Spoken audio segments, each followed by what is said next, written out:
지금까지 우리는 예수님께서 우리 죄를 위한 화목 제물이 되시고 또 하나님 앞에서 우리의 큰 대제사장이 되셔서 하나님 아버지께서 아들 자신에게 맡기신 그 모든 일들을 이루시기 위해서 그 말씀을 붙들고 기도하신 그 요한복음 17장을 봤습니다. 그래서 이 요한복음 17장을 우리가 대제사장의 기도다, 기도문이다 이렇게 말씀을 합니다. 자, 바로 여기에 하나님의 구원이 있습니다. 우리 성도님들 구원이 무엇인지에 대해서 한번 생각을 해보셨어요? 특히 우리 젊은 심령들, 여러분들이 아직은 젊지만 신앙생활을 하실 때 예수님이 누구고 또한 예수님을 믿으면 왜 구원을 받고 그리고 내가 믿는 이 진리라는 게 뭐냐, 구원이라는 게 뭐냐, 이런 정도 질문은 여러분들이 젊을 때 그 정도는 해야 됩니다. 이 기독교, 그래서 이 구원의 진리를 알지 못하고 예수님을 믿는다 그러면 반드시 여러분들의 모든 길이 소모적이고 낭비하고 그래서 하나님이 기뻐하시는 그 포인트를 맞추지 못하고 그렇게 그저 의미 없이 살아갈 수밖에 없습니다. 그래서 이건 우리 모든 성도님들에게도 동일하겠죠. 항상 하나님이 우리에게 주신 구원이 뭐냐, 이거를 우리들이 깊이 있게 상고하고 묵상하고 배우고 이렇게 해야 되는 것입니다. 바로 이런 것에 우리의 구원이 있다 말씀드렸습니다.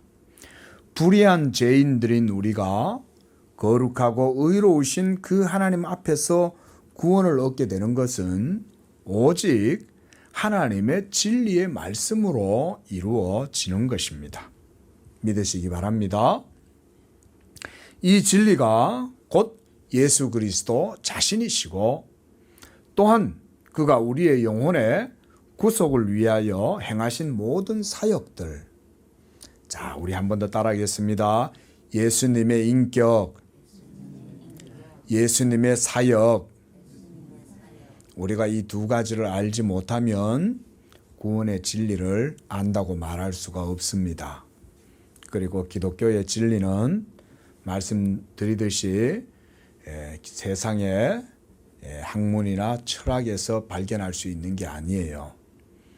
오직 여러분들의 영혼의 생명이 되고 여러분들의 영혼의 진정한 만족이 되고 기쁨이 되는 것, 그것은 바로 예수 그리스도의 인격과 사역을 바르게 알 때에 거기에서 모든 것들이 여러분들에게 주어지게 됩니다.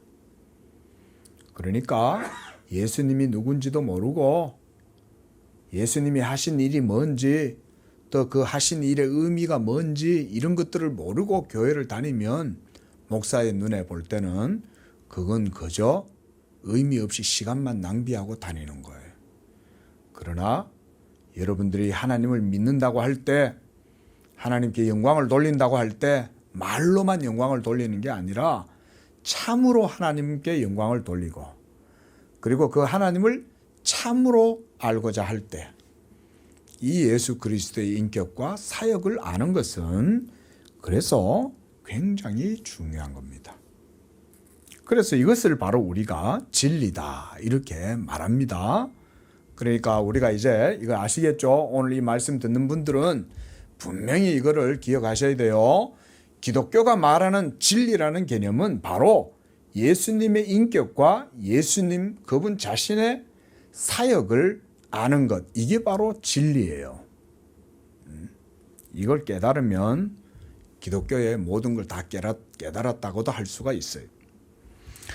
이렇게 예수님은 스스로 대제사장이시면서도 또한 제사 제물이 되시어서 우리를 위한 모든 의를 하나님께 행하심으로써 자신을 드리셨던 거예요. 자, 또한 예수님 자신의 사역도 철저히 하나님의 모든 율법의 계명을 따라서 행하시고 이루셨다는 거예요.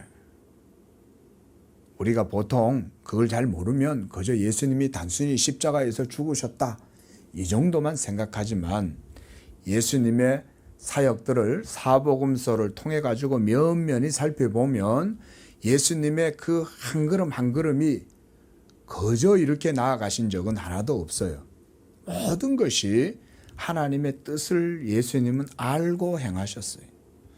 오늘 본문 말씀에도 보십시오. 1절에 예수님께서 이 말씀을 하시고 바로 17장에 하나님께 대제사장의 기도를 드리시고 그 말이죠. 그 기도를 드리신 이후에 이제 제자들과 함께 기드론 시내 건너편으로 가셨다. 이렇게 말씀을 합니다. 예수님이 기드론 시내로 제자들과 함께 가신 것은 이유가 있는 거예요. 왜냐하면 바로 그곳에서 예수님이 이제 우리의 죄를 위한 제사 제물이 되시기 위하여 체포가 되셔야 되기 때문에 그곳을 지금 가시는 거예요. 이와 같이 예수님의 한 걸음 한 걸음은 우연하게 이루어지는 것은 하나도 없습니다. 모든 것이 하나님의 영원하신 작정과 뜻을 이루기 위해서 한 걸음 한 걸음 걸어 나가시는 것이다. 그리고 이렇게 우리의 구원은 모두 하나님의 율법의 계명, 그래서 하나님의 말씀을 따라서 행하셔서 이루신 것이라는 것을 우리가 기억을 해야 됩니다. 왜 하나님께서 구약의 이스라엘 백성들에게 율법을 주셨을까요? 율법에 우리가 이제 세 가지 용도를 말하죠. 첫째로 우리가 죄인이라는 것을 깨닫게 하고, 그리고 또한 우리로 하여금 하나님의 의를 따라서 하나님을 알고, 그래서 그 하나님의 의를 따라서 살아갈 수 있는 도덕적 규범으로 우리에게 또한 주시고, 그리고 또 하나가 우리에게 그리스도를 증거하는 거죠. 그래서 율법은 모형이고 상징이고 그림자고 또한 초등교사다, 이렇게 말씀을 하죠. 이렇게 율법을 이스라엘 백성들에게 주신 것은, 그것은 가장 먼저는 하나님이 어떤 분인가를 알도록 해주신 거예요. 그렇게 함으로써 그 율법 가운데 뭘 보여주시냐면 예수님을 보여주시는 거예요. 예수님을. 그래서 우리가 모자이크 있지 않습니까? 여러분 그 퍼즐 해보셨죠?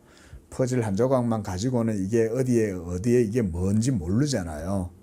근데 우리가 모자이크를 하나 다 붙이면 나중에 어떻게 됩니까? 전체를 다 보면 모자이크의 모습이 싹 나타나죠. 그래서 어떤 예술 하시는 기독교인들 중에 예술 하시는 분들은 예수님의 모습을 모자이크처럼 딱 그려가지고 결국은 예수님의 얼굴이 거기에 딱 드러나도록 이렇게 하시는 분도 있더라고요.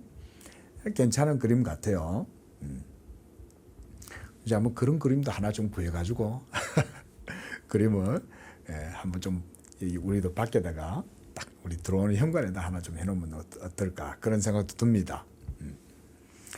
자, 구약이 그처럼 모자이크가 모두 다 모여가지고 예수님을 보여주듯이 율법이 바로 그런 거예요. 그래서 예수님께서는 모든 일들을 행하실 때 하나님의 그 율법의 계명을 따라서 모든 일들을 행하셨어요. 이거를 기억하셔야 됩니다. 어떤 분들은 이 사실을 별로 중요하게 여기지 않는 분들이 있어요. 여러분, 그것은 잘못된 겁니다. 하나님이 물론 율법은 아브라함 언약 이후에 추가된 부록과 같은 것으로 주어진 것이긴 하지만 그 율법 자체는 하나님의 계명의 말씀이잖아요. 그래서 예수님도 율법의 1.1획도 땅에 떨어지지 않고 다 이루리라 그랬죠. 그래서 예수님도 말씀하시기를 내가 율법과 선지자를 폐하러 오셨어요? 완전하게 하러 오셨어요? 완전하게 하러 오신 거죠. 그러니까 모세의 율법의 그 모든 것도 예수님의 사역을 통해서 완전하게 이루어지도록 하시는 게 예수님의 사역이에요. 그러니까 이 율법의 완전함을 예수님이 행하시고 이루시는 거죠. 그것이 바로 진리예요. 그러니까 우리가 진리라 이런 말을 할 때는 구약의 율법도 그 속에 다 포함되어져 있는 거예요. 그리고 성경 66권 전체가 바로 하나님의 진리의 말씀이고 이 진리의 말씀이 바로 예수 그리스도의 인격과 사역에서 다 드러나는 거예요. 그러니까 우리가 교리 공부들을 하고 이럴 때는 이제 이런 점들을 우리가 공부를 하는 거죠. 그래서 이처럼 예수님이 바로 진리 자체시다라고 할 때는 그의 성육신하신 인격과 하나님의 이루신 모든 말씀을 그가 행하고 이루시는 이것들이 다 포함되어져 있는 것입니다. 이것이 바로 그리스도의 순종이에요. 그리스도의 순종. 우리가 요한복음 17장에서 예수님이 하시는 그 모든 기도는 한마디로 말하면 순종이라고 말할 수가 있어요. 아버지여, 제가 아버지의 하신 모든 말씀대로 모든 것들을 다 이루어 아버지를 영화롭게 하겠사오니 아들을 영화롭게 하시옵소서. 하나님의 뜻을 위하여 기도하는 거 아니에요? 그러니까 그 대제사장의 기도는 바로 그리스도의 순종의 기도인 거예요. 오늘 본문은 이러한 그리스도의 순종을 볼 수가 있습니다. 주님의 순종이 여러분들 우리 모두의 구원이 된 줄로 믿으시기 바랍니다. 그래서 이것을 알지 못하면 우리는 하나님을 헛되이 경배하고 하나님을 헛되게 섬기게 되는 거예요. 그리고 또 한 가지, 이 그리스도의 인격과 사역에 관심이 없다면 여러분들은 아직 구원받지 못한 상태에 있을 가능성이 많습니다. 잘 들으셔야 됩니다. 예수님한테 관심이 없는데 뭐 예수님을 믿는다고 그래요. 그러니까 예수님을 안 믿으니까 그 사람은 구원을 못 받았을 가능성이 있는 거예요. 아직은 모르는 거야. 하지만 이 시간에 하나님의 말씀을 듣는데 예수님의 인격과 사역에 관심이 있고 목사님이 예수님에 대해서 말을 해주네. 이야, 예수님에 대해서 내가 관심을 갖고 좀 들어봐야 되겠다. 도대체 오늘 말씀에서 무슨 말씀을 하실까? 벌써 관심을 가진다는 말은 그 사람이 하나님의 구원의 은혜 안에 있다는 걸 스스로 보여주는 거예요. 이걸 잘 아셔야 됩니다. 그러니까 교회를 다녀도 예수님한테 관심이 있는 사람이 있고 예수님한테 관심 없이 그냥 교회에 나오는 사람이 있어요. 그래서 소위 세간에는 교인이 있고 성도가 있다 이렇게 말하는 거예요. 여러분들은 교인이에요, 성도예요? 스스로 물어보시기 바랍니다. 그리스도께서 세상에 오신 이유는 하나님의 영원하신 작정과 경륜과 뜻을 이루시기 위함이요, 그것을 위해서 주님께서 죽기까지 순종하셨다는 사실을 알게 될 때 우리는 이제 진리 가운데로 나아갈 준비가 된 거예요. 그 사람은 이제 구원, 하나님이 자기에게 베풀어 주신 구원이 뭔지 이제 배울 준비가 된 거예요. 그래서 그리스도의 복음의 도가 바로 나의 영혼에, 우리의 영혼에 구원이 되고 생명이 되고 의가 된다는 이 사실을 그때부터 인식하기 시작하는 거예요. 그래서 목사가 성도들을 이렇게 보면 모든 성도들이 다 똑같은 단계에 서 있는 게 아니에요. 어떤 사람은 이제 출발 단계에 서 있는 사람이 있고 어떤 사람은 이제 어느 정도 나아가서 하나님이 계시는구나 이 정도 생각하는 사람이 있고 어떤 사람은 아직도 관심도 없어. 교회를 나오긴 나오는데 내가 하나님께 속했는지 세상에 속했는지 내가 지옥의 자식인지 천국의 자식인지 전혀 감도 없이 그냥 중간에서 맴돌고 그냥 지내는 거야. 또 될 때는 여기까지 나오는 것 같다가 또 되돌아가기도 하고 이러고 있는 거야. 그런데 어떤 사람들은 이 구원의 문에 들어서 가지고 그때부터 그리스도의 도를 배우기 시작하고, 그래서 하나님께서 나를 부르신 그 부르심이 뭔지 그것에 대해서 열망을 가지고 배우기로 막 힘쓰고 이런 사람도 있어요. 그러니까 하나님 나라에서 목사의 눈으로 보면 여러 사람들이 있는 거예요. 아브라함의 품 안으로 어떤 사람은 달려가 가지고 하나님의 시온산에 오르려고 막 애를 써. 진리를 배우기 위해서 막 노력을 해. 그래서 목사의 눈에 보면 이 사람은 막 영혼의 희열이 가득, 막 하나님의 진리의 보고가 빛이 비치면 막 그 빛이 너무너무 영롱하고 아름다워 가지고 그게 막 눈이 반짝반짝한데, 교회를 와도 잠자고 말씀을 들어도 듣는 동 많은 동 듣고 예배 끝나면 그냥 목사 축도하는 거는 어떻게 알고 그때 눈이 탁 뜨여가고. 여러분들은 어느 쪽에 서야 되겠어요? 특히 우리 젊은 영혼들 잘 들으세요. 자, 여러분, 바로 이렇게 될 때야 우리는 비로소 하나님을 참되게 아는 거예요.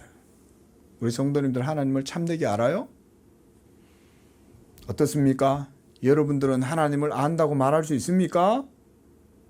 하나님을 모르는데 여러분 자신은 또 어떻게 알 것이고, 여러분들이 살아가는 인생은 또한 어떻게 알 거예요? 하나님을 모르는데. 그래서 종교개혁자 우리 유명한 존 칼빈 목사님은 말했어요. 우리 자신을 아는 지식은 하나님을 아는 지식에 있다 그랬어요. 여러분, 세상의 철학은 절대 여러분들이 누군지 말해주지 않습니다. 예? 관심도 없죠, 이런 거에. 여러분 자신을 아는 것에도 관심이 없는데 여러분들의 인생이 복될 리가 있겠어요? 말씀을 잘 들으세요. 하나님 말씀을 어떻게 듣는지 보면 그 사람의 인생이 보여요. 잘 아셔야 돼요.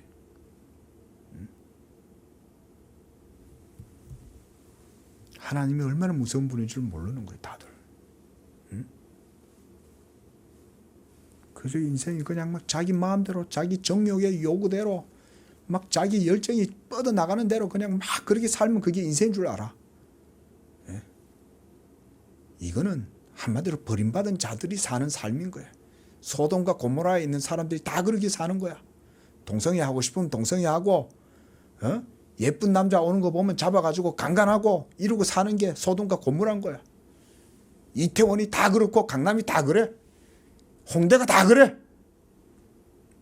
그런데 가지 말라 그러죠. 가지 마세요.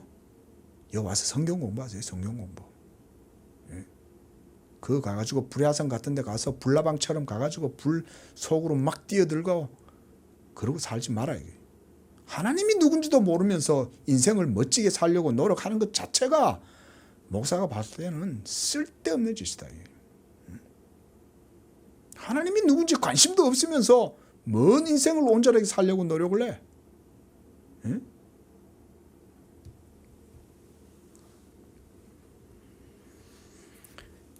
자, 여러분 보세요. 이렇게 하나님을 참되게 알고 그러할 때에 하나님과의 언약의 관계 안으로 우리는 들어가게 되는 거예요. 할렐루야. 여기에 놀라운 이제 하나님이 우리에게 예비하신 복음의 보고가 여기에 있는 거예요. 그 문을 열면 그 안에 온갖 신기한 보화가 확 쌓여 있는 거예요. 이게 바로 언약의 문을 열고 들어가는 거예요. 예수 그리스도가 그 문의 열쇠인 줄로 믿습니다. 그래서 오늘 예수님이 하시는 모든 일들도 바로 우리를 위한 그런 순종이다. 이것을 여러분들이 관심을 기울이십시오. 4절 말씀을 보십시오. 예수께서 그 당할 일을 아시고 그랬습니다. 그리고 나아가 이르시되 너희가 누구를 찾느냐라고 질문을 하셔요. 예수님은 이미 모든 일들을 다 아시는 거예요. 그리고 그 아심을 따라서 지금 하나님 앞에 기도하고 기드론 시내로 간 거예요. 왜냐하면 거기서 이제 예수님이 포박을 당하셔야 되기 때문에요. 그런데 여기에 놀라우고 아주 특이한 사건 하나가 일어나요. 6절 말씀을 보십시오. 예수께서 그들에게 내가 그니라 하실 때에 어떤 일이 벌어졌어요? 한번 따라 읽어봅니다. 시작. 그들이 물러가서 땅에 엎드러지는지라. 내가 그니라 라고 예수님이 자기 자신을 먼저 밝히는 거예요. 저기 골짜기에서 사람들이 올라와. 그런데 제자들은 아무도 그들이 뭐하러 오는지 누군지도 전혀 몰라. 그런데 예수님은 이미 다 알고 그들을 맞으러 나가시는 거예요. 자, 여기에서 뭘 알 수 있냐? 예수님이 우리의 구원을 위해서 적극적으로 행하고 계신다는 것을 알 수가 있습니다. 예수님은 피하거나 숨거나 머뭇거리지 않아요. 오히려 적극적으로 그들을 맞으러 나가는 거예요. 나 잡으러 오네? 그래, 나 여기 있어. 이러고 그냥 나가시는 거예요. 그것이 우리의 구원이 되는 줄로 믿으시기 바랍니다. 이게 우리의 구원이 되는 거예요. 그리고 그들이 나사렛 예수라 라고 얘기할 때 내가 그니라 라고 말씀하시는 이 말씀으로 인해서 거기에 크고 놀라운 사건 하나가 벌어졌어요. 그것은 바로 예수님을 잡으러 왔던 모든 군병들, 무리들이 한꺼번에 다 뒤로 뒤집어지면서 쓰러져 버린 거예요. 특이한 사건이죠. 이해할 수 없는 불가사의한 일이 벌어진 거예요. 에고 에이미, 내가 바로 그다 라는 이 말이 예수님을 잡으러 온 사람들을 한꺼번에 다 쓰러뜨려 버린 거예요. 놀라운 일이죠. 아주 비상한 일이 일어나게 된 거죠. 자, 여러분, 이게 뭐냐면 우리의 구원을 위해서 예수님이 연출해 주시고 보여주신 거예요. 예수님은 힘이 없어서 잡히신 게 아니라는 거예요. 예수님은 이 정도만 해도 그들을 저 바닥까지도 다 던져버리실 수 있어요. 믿으시기 바랍니다. 예수님은 그런 분인 거예요. 하나님의 전능하신 능력으로 예수님은 그들 앞에 서 있지만 예수님의 능력을 그들 가운데 완전히 드러내시지 않고 그저 자기를 감추시고 낮추시는 거예요. 예수님의 실제적인 실체는 내가 그니라, 나는 여호와다 라고 말하면 어떻게 되겠어요? 그 예수님 앞에 나만 알 수 있는 존재는 아무도 없는 거예요. 그래서 부활하신 예수님을 이 사도 요한이 pat모섬에서 만났는데 예수님의 형상을 보고 사도 요한이 깜짝 놀란 거예요.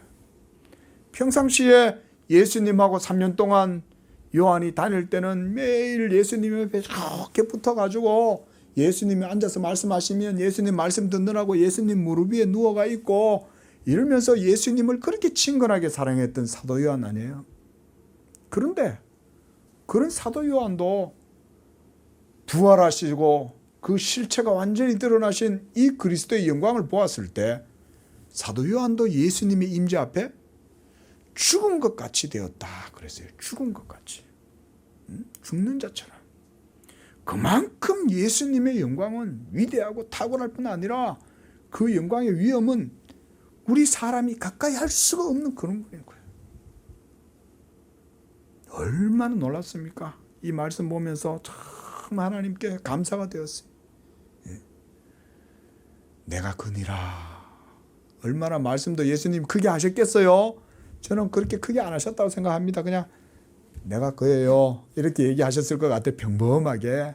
그런데 바로 그 찰나에 예수님이 자기의 능력을 조금 드러내 보이시는 거 아니에요? 자, 이걸 뭘 말씀하는 걸까요, 여러분? 이것은 우리를 위해서 이렇게 하시는 거예요. 내가 잡힐 만한 사람이 아니고 그렇게 약해서 지금 잡히는 게 아니라 나는 이것을 충분히 벗어날 수 있지만 나는 그렇게 하지 않는다는 것을 이렇게 보여주시는 거죠. 이게 이제 이 말씀에서 중요한 거예요.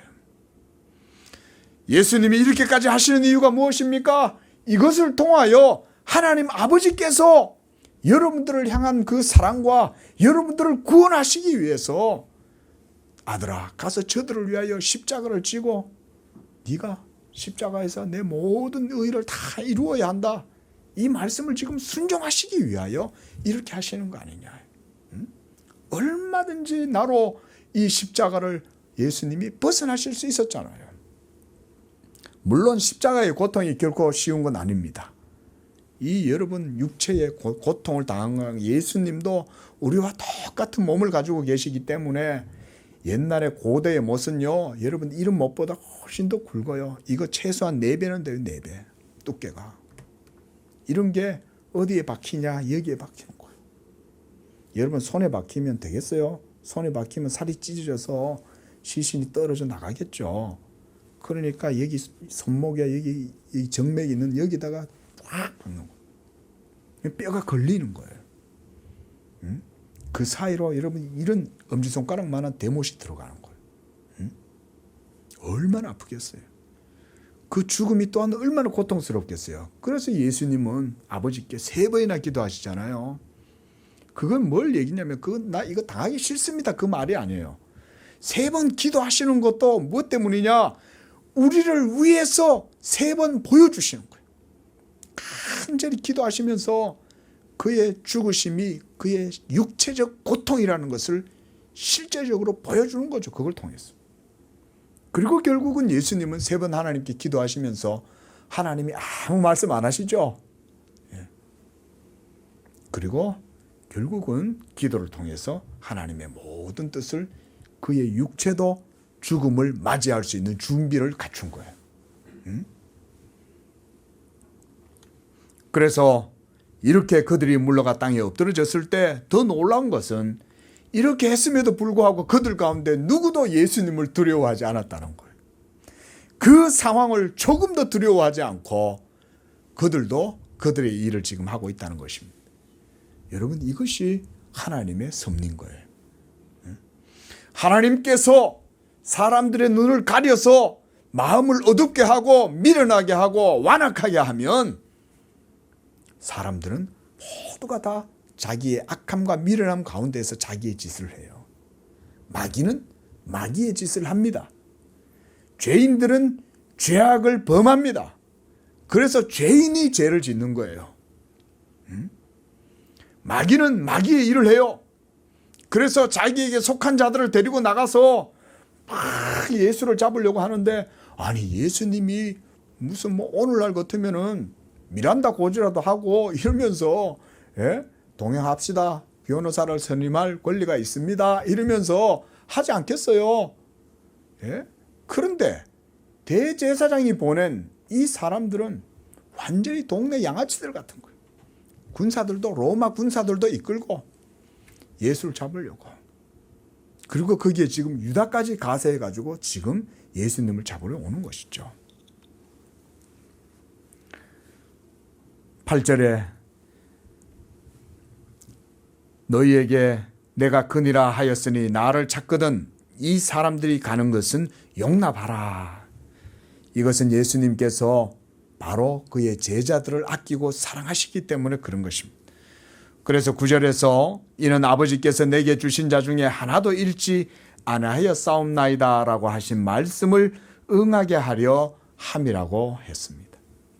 이처럼 예수님의 모든 사역은 하나님의 말씀을 율법을 이루기 위해서 모든 일들을 행하셨다는 것을 우리가 아주 주목해서 봐야 돼요. 그래야 예수님의 인격으로 행하신 사역이 하나님의 진리를 만족할 수 있기 때문에 그렇습니다. 하나님의 공의가 만족이 되기 위하여서는 예수님의 그 어떤 하나도 율법에 어긋나는 것이 있어서는 안 돼요. 어떤 사람은 이것을 부정해요? 아닙니다, 여러분. 예수님은 죄가 없으시기 때문에 또한 예수님은 적극적으로 하나님의 모든 말씀을 행하려고 하셨기 때문에 그래서 우리가 적극적 순종이란 말을 쓰는 거예요.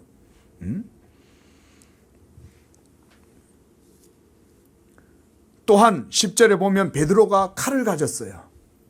여기에서 왜 베드로가 칼을 가졌을까요?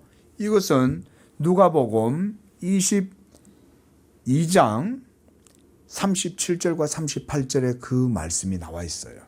우리 잠깐 한번 보겠습니다. 바로 앞에 있는 누가복음 22장 37절과 38절 말씀 찾아보시기 바랍니다.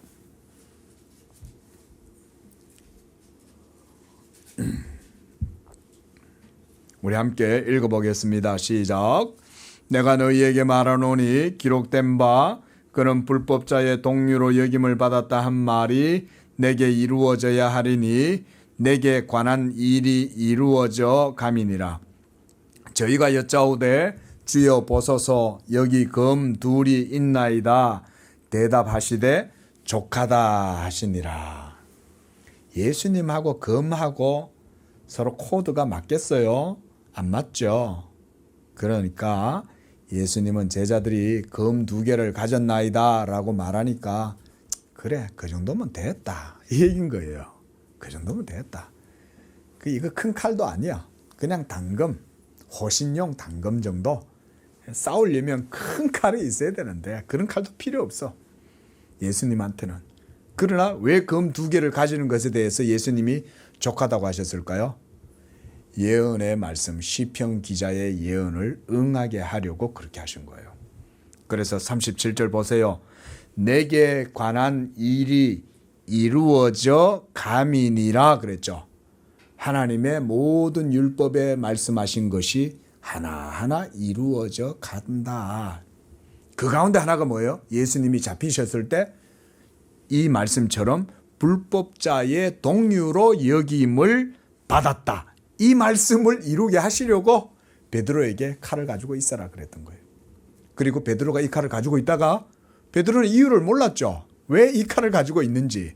그런데 기드론 시내에서 시내 골짜기에서 거기에서 이제 일이 일어난 거지.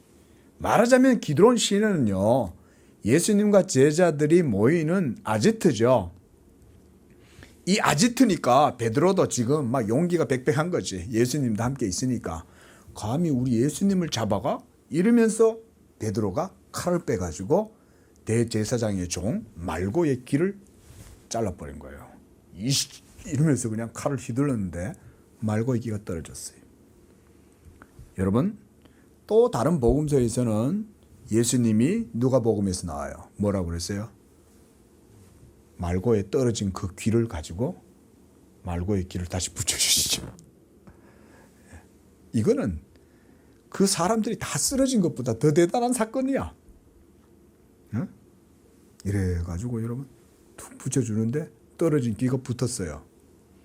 자, 예수님은요 지금 완악하게 자기를 잡으러 온 자들에게 예수님 자신의 신성과 영광을 충분히 보여주었죠.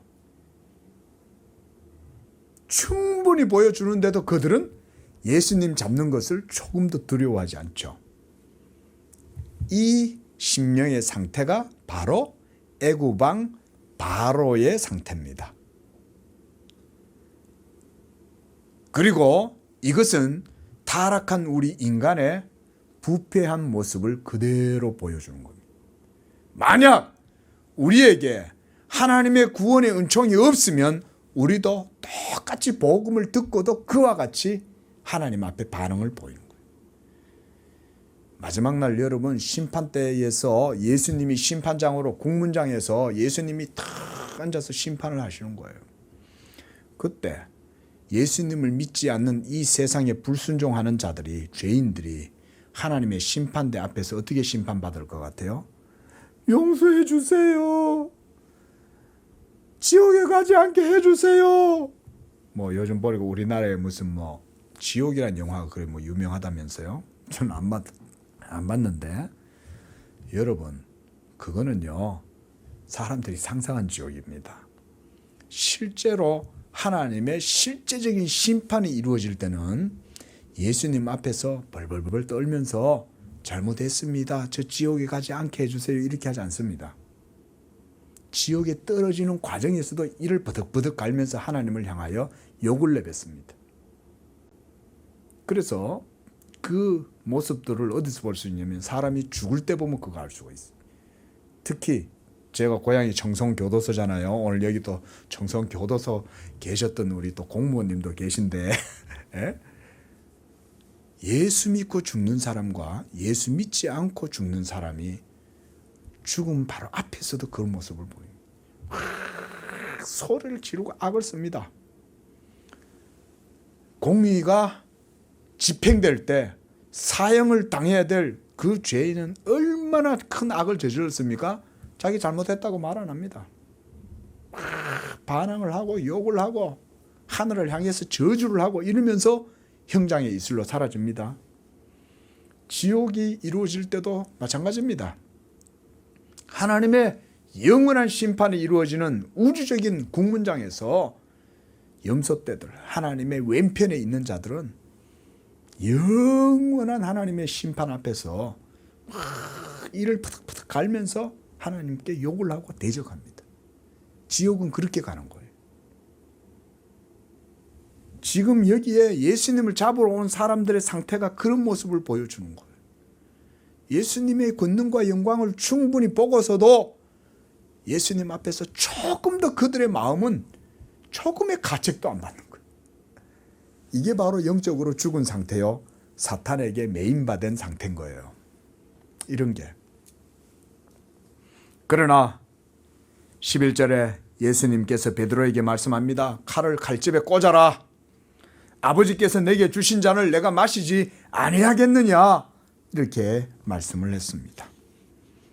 이렇게 하면서 이제 12절에서 예수님이 이제 결박을 당해가지고 안나스에게로 끌려가고, 그리고 이 가야바가 14절에 한 사람이 백성을 위하여 죽는 것이 유익하다고 권고하던 자더라 그랬습니다. 이 가야바가 예언의 말을 한 거예요. 그가 예수님을 위해서 한 말은 아니지만 그가 대제사장이었으므로 하나님이 비상한 섭리 가운데 이 가야바가 말을 툭 낸 게 바로 이 말인 거예요. 그러면서 우리가 로마인들한테 정치적으로 여러 가지로 지금 억압을 당하고 불리한데 우리를 대신해서 한 사람이 희생양이 되는 게 좋지 않겠냐? 바로 그게 누구예요? 예수님을 희생물로 삼겠다 이 말인 거죠. 정치적 희생물. 가야바는 예수님을 정치적 희생양으로 삼으려고 그 말을 했는데 사실은 그것은 하나님의 우주적인 구속을 이루는 예언적인 말이 된 거죠. 이제 15절에 시몬 베드로와 또 다른 한 사람, 제자 한 사람이 예수님을 따랐다 그랬습니다. 이미 많은 사람들은 다 뿔뿔이 흩어진 거야. 그런데 딱 두 사람이 예수님을 따라간 거예요. 한 사람은 베드로, 또 한 사람은 대제사장하고 친분이 있었던 제자예요. 이 사람은 누군지 몰라요. 요한은 아니에요. 요한은 아니고 이 사람은, 왜냐하면 대제사장이면 이스라엘 백성 사회에서는 상류층이잖아요. 그러니까 뭐 시골에서 배를 타고 물고기를 잡던 사람이 이 대제사장을 알 리는 없겠죠. 그러니까 아마 예수님의 도를 믿고 따랐던 사람 중에, 유대인 중에 대제사장과 친했던 사람이 있었던 것 같아. 그러니까 예수님도 잘 알고 대제사장도 잘 아니까 예수님이 잡혀간 곳에 자기도 따라간 거죠. 그런데 여기에서 이 제자가 대제사장과의 친분을 이용해가지고 그 가야바의 관정으로 간 거죠. 들어간 거죠. 들어가가지고 이제 베드로도 따라왔으니까 저 베드로도 들어와야 되겠는데 이 베드로가 지금 이제 눈치를 보는 거야. 호랑이 굴로 들어가야 되잖아요. 그러니까 지금 눈치를 보고 있는데 이제 이 제자가 얘기를 해주는 거야. 안에 먼저 들어가가지고는 거기 여종이 있으니까 여종한테 저 밖에 나가면 그 사람 하나 있는데 데리고 들어오시오. 이렇게 여종한테 시킨 거예요. 그런데 베드로는 지금 어때요? 주여 내가 죽을지언정 예수님과 함께 죽겠습니다. 저는 예수님하고 같이 죽겠습니다. 주를 부인하지 않겠나이다 이러면서 호언장담했잖아요. 근데 지금 베드로의 상태는 어때요? 버들버들 떨고 있는 거예요. 그 지금 옆에 뭐 하나 툭 낙엽 떨어지는 소리만 들려도 소스라치게 놀라가 지금 도망갈 기세인 거야. 예? 그러고 있는데 이제 이 제자가 보낸 여종이 와가지고 저 혹시 베드로 씨 되십니까? 그런데요, 저 친구분이 그러시는데 안으로 들어오셔도 된대요. 그래요? 이러면서 이제 들어가는 거예요. 그런데 이 여종이 이래 보니까 나 저 당신 알아요. 이렇게 한 거예요. 그러니까 이제 베드로가 이제 화들짝 놀란 거죠. 난 누군지 모르겠는데 저를 어떻게 알아요? 저 잡혀온 그 예수님 따라다녔던 분 아니에요? 이렇게 얘기한 거예요. 그러니까 베드로는 그냥 놀래가지고 엉겹결에 그냥 예수님을 부인하기 시작한 거예요. 놀래가지고. 예? 그래 나는 그 사람 몰라. 당신 나 잘못 봤어. 이렇게 된 거죠. 그렇게 해서 그 안으로 들어가가지고 거기에서 불을 쬐고 있었다 그랬습니다. 18절에 그때가 추운 거로 종과 아랫사람들이 불을 피우고 서서 쬐니 베드로도 함께 서서 쬐더라 이렇게 말씀을 하고 있습니다. 자, 여러분 오늘 이 본문의 말씀에서 이제 예수님의 모든 순종이 하나님의 말씀을 따라서 이루어졌다는 사실을 우리가 볼 수가 있습니다. 그리고 예수님은 능히 이 시험을 벗어날 수도 있었어요. 아니할 수도 있어요. 만약 예수님께서 이 자기에 주어진 시험을 하나님 아버지의 이 말씀을 순종하지 않고 행하지 않았으면 어떻게 되겠습니까? 우리는 예수님의 행하신 모든 구원의 효력을 아무것도 누릴 수가 없겠죠. 그것 때문에 예수님이 이 모든 일들을 지금 행하셨다는 것입니다. 그리고 베드로에 대해서도 얘기할 것들이 있지만 우리가 우리들의 힘과 능력, 의지로 하나님을 믿는 거 아닙니다. 여러분들이 순교의 어떤 상황에 처했을 때 여러분 걱정하지 마세요. 제가 예전에 그런 걱정을 한 적이 있어요. 순교자들의 전기를 보면서 내가 이 상황이 닥치면 나는 할 수 있을까? 나는 저 못 위를 걸어갈 수 있을까? 나는 저렇게 죽을 수 있을까? 막 걱정을 했거든요. 나중에 알고 보니까 쓸데없는 걱정이더라고요. 그런 상황이 되면 하나님이 또한 은혜를 주시는 거예요. 지금 베드로 보세요. 그냥 낙엽 하나 떨어지는 것도 소스라치게 놀라가지고 엉겹결에 예수님을 다 부인할 정도잖아요. 예수님이 그런 베드로를 다 아시는 거 아니에요.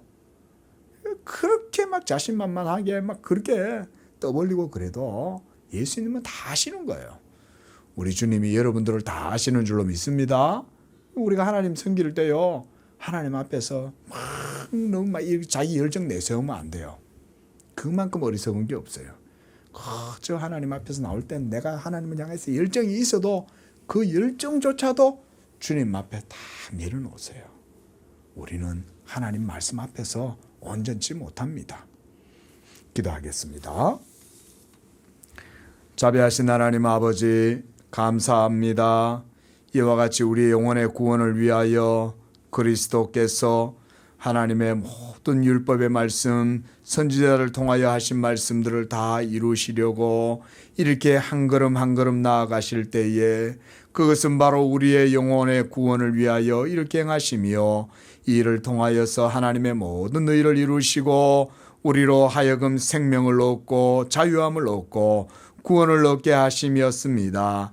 우리 성도들 이처럼 예수 그리스도를 믿을 때에 우리의 열정도 우리의 노력도 우리의 그 모든 것도 예수 그리스도 앞에 다 내려놓게 하시고 오직 예수 그리스도로 말미암아 우리에게 주시는 은혜를 겸손하게 받아서 누리는, 그래서 온전히 하나님께 영광을 돌리는 복된 삶이 다 되게 하여 주시옵소서.